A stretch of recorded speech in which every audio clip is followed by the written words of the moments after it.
François Bayrou est notre invité ce matin, bonjour. Bonjour. Maire de Pau, uniquement maire de Pau aujourd'hui. Oh, d'ailleurs, vous quittez souvent Pau pour venir parler politique au niveau national. Parce que vous m'invitez, bon. Et c'est toujours le mercredi, ouais. Parce que ce sont des obligations nationales, un jour par semaine. Bon, François Bayrou. La vérité oblige à dire que pour venir chez vous le mercredi matin, j'arrive à Paris le mardi soir. Bah, vous pourriez être président du Sénat ou sénateur, ça serait non? Eh bien non, j'ai pris une orientation et un engagement, c'est que je ne demanderai pas, voilà, pas de cumul. Le mandat de maire d'une grande ville, d'une présidente d'une agglomération est un mandat qui se suffit à soi-même. Bien entendu, je n'abandonne pas mes responsabilités de citoyen national, de responsable national, parce que la situation de notre pays est telle, en dépit des analyses précises et des avertissements multipliés dont j'ai essayé de persuader le monde politique français depuis des années. Maintenant, nous sommes devant un risque majeur, un risque sismique majeur. La France est en danger. Mais la France, depuis des années, va tout droit à un accident. Alors il faut...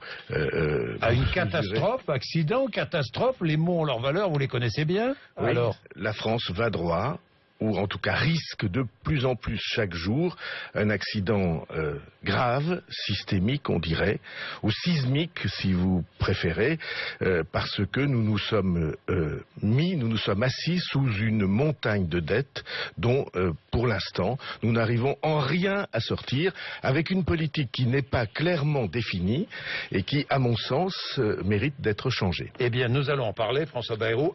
Quelques mots sur la présidence du Sénat. Gérard Larcher sera élu président du Sénat. Il l'a déjà été de 2008 à 2011. Est-ce à vos yeux une défaite pour Nicolas Sarkozy? Bon, je suis pas dans les arcanes et j'ai pas l'intention de faire des commentaires de cet ordre, mais vous voyez bien qu'il y avait au fond un mouvement d'interrogation au Sénat, une interrogation au Sénat. Est-ce qu'on est plus près des attitudes partisanes ou du soutien à une personnalité, ou est-ce qu'au contraire on prend de l'indépendance?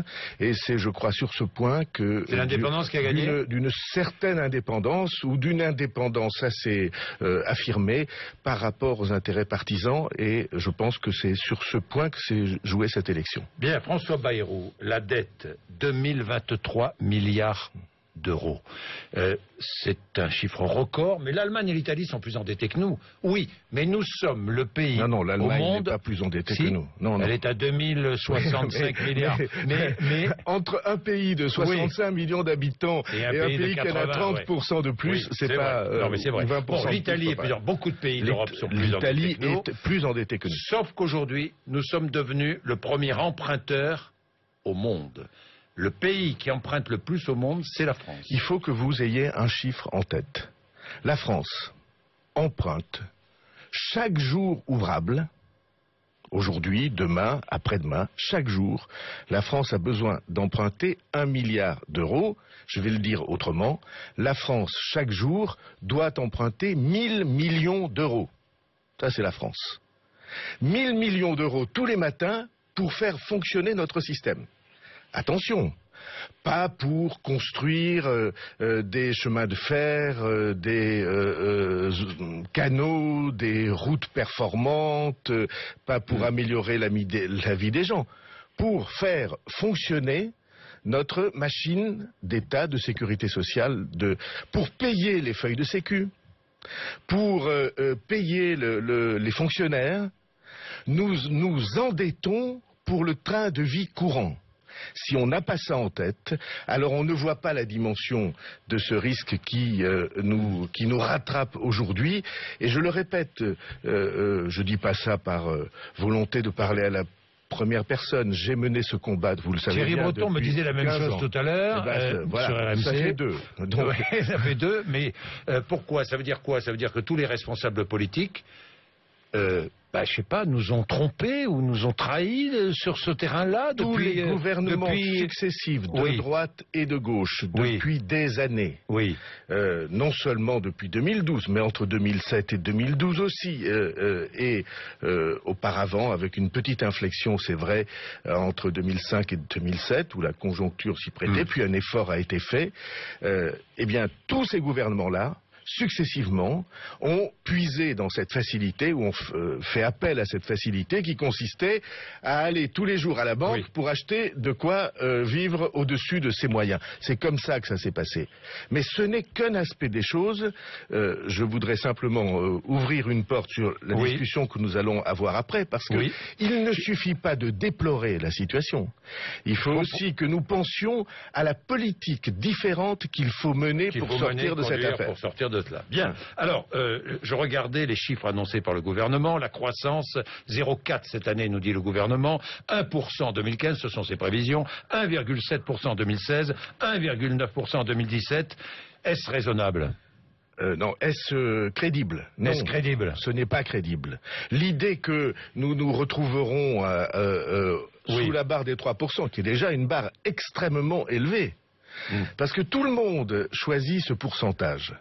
Qui est le rapport du déficit à la totalité de la production du pays. Mais c'est pas comme ça qu'il faudrait qu'on réfléchisse. La vraie mesure, c'est ce que l'État ou la collectivité publique dépense par rapport à ce qui, lui, rentre dans les caisses. Et là, on n'est pas à 3%. On est à 10%. Si on prend l'État, on est à 15%. De déficit, c'est comme une famille dans laquelle il rentrerait tous les mois 90 et qui dépenserait 100. Eh bien, c'est exactement la situation dans laquelle nous sommes. Et donc, cette mesure de 3%, 4%, 4,5%, 5%, c'est une mesure un peu trompeuse. Un peu trompeuse. François Bayrou, il y a des solutions. Là, on a fait le constat. Il y a des solutions. Oui. Je vois François Fillon qui annonce ce matin il faut faire 110 milliards d'euros d'économies en 5 ans, il faut supprimer 600 000 postes de fonctionnaires, il faut faire passer le temps de travail de 35 à 39 heures dans la fonction publique, il a d'autres propositions, le statut, c'est Nicolas Sarkozy qui lui dit il faut revenir sur le statut des fonctionnaires. Quelle solution? Qu'est-ce que vous avancez comme idée? Comme vision. Comme vision. Parce que je préfère cela. Alors, je veux vous dire une chose. L'idée qu'il suffirait de faire des coupes à perpétuité et renouvelées constamment, ou constamment aggravées, dans un système qu'on ne changerait pas, dans une organisation de l'État qu'on ne changerait pas, dans une organisation des collectivités locales qu'on ne va pas changer, dans une organisation de la sécurité sociale à laquelle on ne réfléchit pas, ou en tout cas qu'on ne change pas de manière substantielle, cette idée de coupe perpétuelle échouera.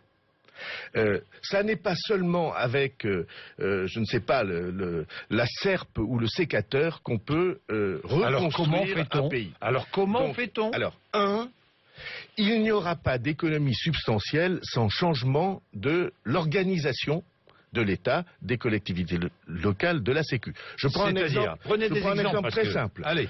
On a dit il y a quelques mois, eh bien voilà, quel que soit l'attachement qu'on a pour les cadres ancestraux, j'allais presque dire séculaires du pays, on va remplacer les conseils généraux par une autre organisation. Parce qu'on ne peut pas avoir à la fois les villes et les communautés d'agglomération, puis au-dessus les départements, puis ensuite les régions, puis ensuite l'État, puis ensuite l'Europe. Cette organisation à 5 étages, elle mérite d'être revue. Donc on dit ça. Beaucoup de gens, dont moi, disent c'est bien, allez, c'est un changement qu'il est nécessaire de mener. Qu'est-ce qui se passe? Il se passe que, au bout du compte, de 3 ou 4 mois de réflexion, le gouvernement, Manuel Valls, a annoncé lors du débat à l'Assemblée nationale que non seulement on ne supprimerait pas les conseils généraux, mais qu'on en aurait désormais de 3 sortes. Des conseils généraux fusionnés avec les métropoles, des conseils généraux organisés avec des collectivités d'agglomération et des conseils généraux qu'on maintiendrait en l'état. Qui peut s'y retrouver? Ça veut dire que le pouvoir est faible? Ça veut dire que les pouvoirs sont faibles, François Bayrou? Je vais vous dire, pour moi, le plus frappant, c'est que les pouvoirs manquent de vision. Exemple, les régions. Oui. On vient d'annoncer une réforme des régions qui est délirante, vous entendez? Elle ne fera pas une seule économie et elle changera ou elle bouleversera ce qu'est l'idée même de région. Songez qu'on va mettre Pau, Bordeaux, Limoges et Poitiers et Bressuire dans la même région. Vous croyez que c'est la même région, vous?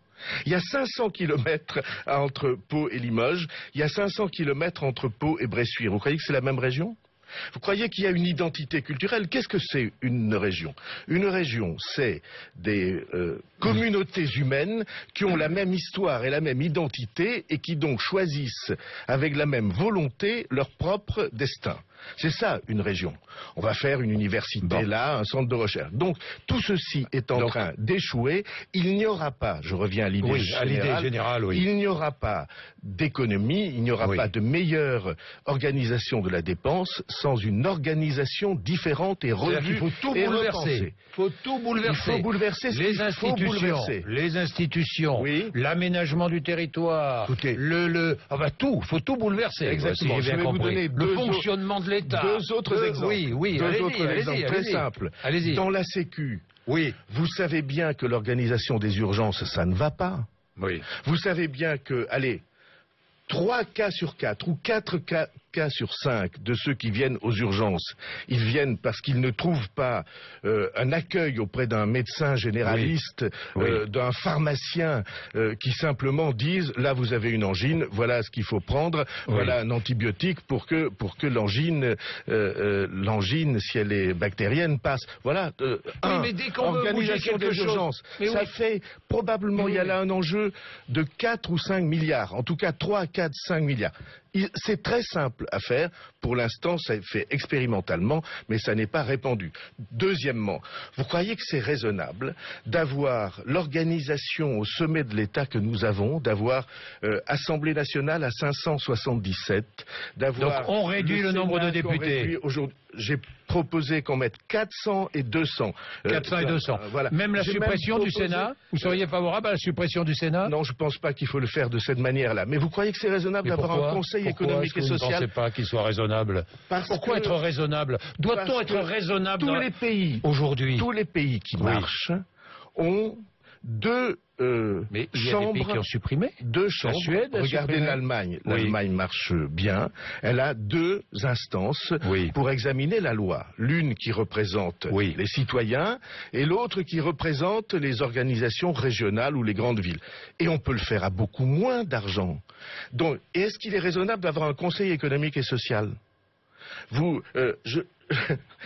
Qui sait ce que délibère, vote, dit le Conseil économique et social? On se demande quelle est l'utilité. Mais des organisations. Si l'on ne revoit pas l'architecture de cet ensemble, si l'on se laisse... On peut faire quoi? On peut diminuer de 30% les dépenses de l'État, globalement?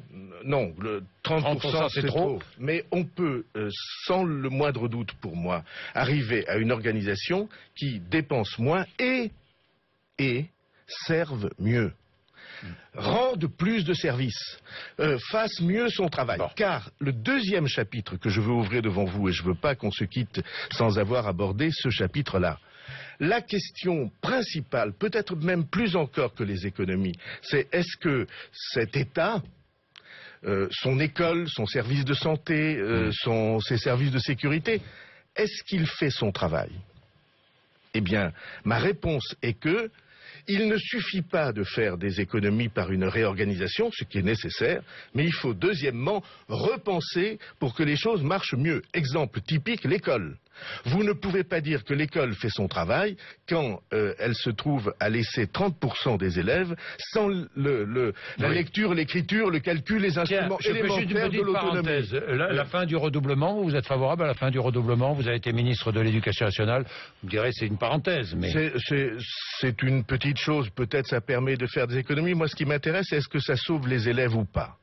Est-ce que vous savez, très souvent, quand on redouble dans l'enseignement secondaire, il arrive que ça soit utile, c'est marginal, mais c'est surtout parce que les acquis qui permettent à ces élèves, les outils indispensables pour qu'ils se débrouillent dans le monde des connaissances élémentaires, dans la compréhension de ce qu'on vit. C'est ces outils qui n'existent pas. Est-ce que redoubler leur rend ces outils? Je ne le crois pas. Donc, l'éducation nationale, là aussi, va se réformer. Est-ce que l'incroyable échec faire des réformes après le bac, quand on entre à l'université, les 30 ou 40% d'étudiants qui se trouvent paumés complètement, est-ce qu'il n'y a pas une organisation différente à penser par rapport au lycée, par rapport à la fin des études secondaires? Vous voyez bien que si on veut que la France s'en sorte, il ne faut pas seulement qu'elle dépense moins dans son action publique, ce qui est indispensable, mais il faut surtout qu'elle produisent mieux, qu'elles soutiennent mieux ceux qui pensent l'avenir, ceux qui cherchent, ceux qui entreprennent, ceux qui découvrent, ceux qui ont de l'initiative. Qu'un gouvernement, quel qu'il soit, propose des réformes, il se heurte. Regardez les pilotes de ligne, regardez toutes les professions réglementées, regardez, c'est ce qu'on va vous répondre. Dès qu'on met en cause, en France, un privilège ou un avantage acquis ou... Je ne crois pas du tout à cette impasse. Je ne crois pas du tout à cet enlisement. Le jour où vous aurez un pouvoir qui aura une vision claire, qui aura l'assentiment du peuple, c'est très très important, qui aura non pas menti, ce qui est le cas de tous les pouvoirs depuis des années. Ce sont des menteurs, tous les responsables politiques depuis des années, François Bayrou? Ils se sont tous fait élire avec des promesses intenables, ce qui est une forme avérée et nuisible de mensonge. Donc, vous savez que mon dernier livre s'appelle « De la vérité en politique », parce que je pense que la vérité est la clé de l'adhésion du peuple au changement nécessaire.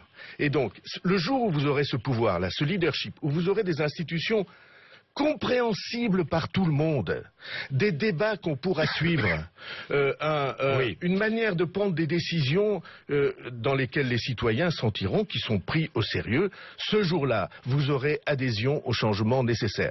Et le jour où vous avez une grande difficulté sur un grand sujet, qu'est-ce qu'on fait? On fait un référendum.